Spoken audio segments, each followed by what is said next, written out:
Assalamualaikum warahmatullahi wabarakatuh. Saya Davina Zahra dengan NIM 1405623020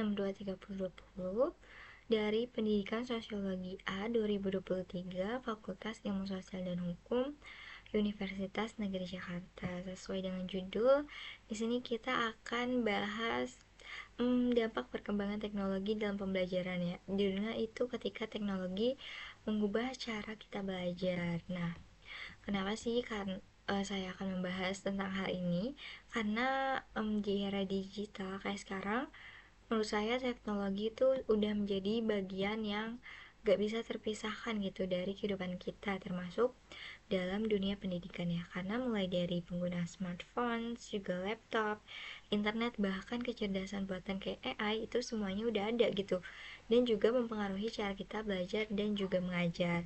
Nah, nanti dalam video ini saya akan membahas dampak perkembangan teknologi dalam pembelajaran, baik dari sisi positif dan juga dari sisi negatif atau tantangannya. Terus juga gimana sih cara kita seharusnya menggunakan teknologi dengan bijak dalam dunia pendidikan.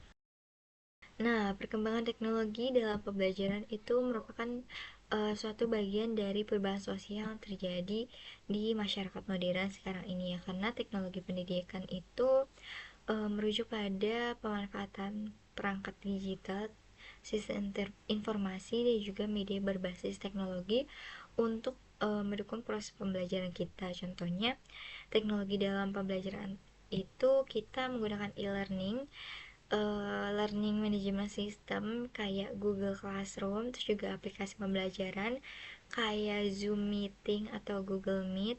Terus juga ada pemanfaatan artificial intelligence atau AI yang kita sebut juga kecerdasan buatan.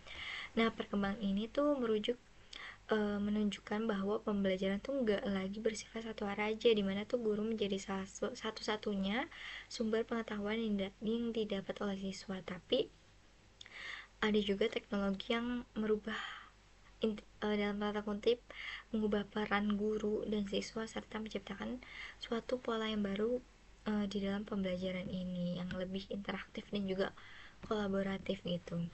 Nah, apa aja sih dampak positif dari perkembangan teknologi dalam pembelajaran saat ini? Mungkin yang pertama, kemampuan dalam kemudahan akses terhadap informasi dan juga sumber belajar. Jadi siswa tuh dapat memperoleh materi pembelajaran melalui berbagai platform kayak e-book. Terus juga kita bisa akses jurnal secara online, video pembelajaran lewat YouTube, terus juga mungkin media edukatif lainnya. Nah, hal ini tuh bisa memperluas wawasan bagi siswa dan juga mendorong budaya belajar mandiri.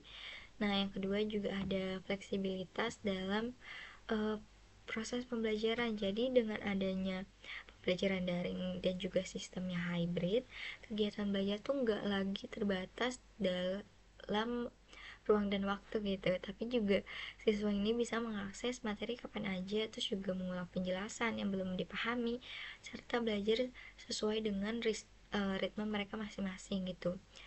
Ketiga, teknologi itu bisa meningkatkan kreativitas dan juga inovasi dalam pembelajaran. Guru kan jadinya bisa kayak menyajikan materi-materi melalui media visual kayak misalkan animasi, video YouTube, terus juga simulasi digital kayak gitu. Nah, metode ini tuh membuat pembelajaran media menjadi lebih menarik gitu, nggak monoton. Jadinya siswa nggak belajar di kelas aja, tapi juga ya siswa juga bisa belajar di rumah dengan visual yang lebih kreatif gitu. Jadi bisa meningkatkan motivasi siswa untuk belajar. Nah, yang keempat, bisa mendukung pembelajaran yang lebih personal dan juga adaptif. Nah, melalui platform digital ini, siswa bisa menerima materi yang sesuai dengan kemampuan dan kebutuhan mereka, dan jadinya siswa lebih cepat untuk belajar dan juga memahami apa yang mereka pelajari gitu. Nah, yang terakhir, bisa meningkatkan keterampilan digital siswa. Jadi dengan menggunakan teknologi mencari informasi dan juga mengolah data, ini bisa membiasakan siswa dan juga menjadi bekal penting siswa untuk menghadapi dunia kerja nantinya di masa depan. Nah, tadi kan udah jelasin ya dampak-dampak positif dari perkembangan teknologi.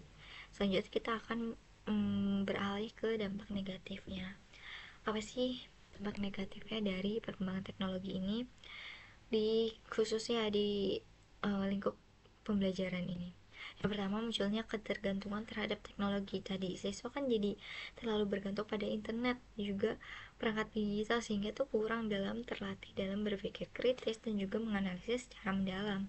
Dan juga mereka tuh jadi agak lebih malas mungkin yang dalam menyelesaikan masalah mereka secara mandiri.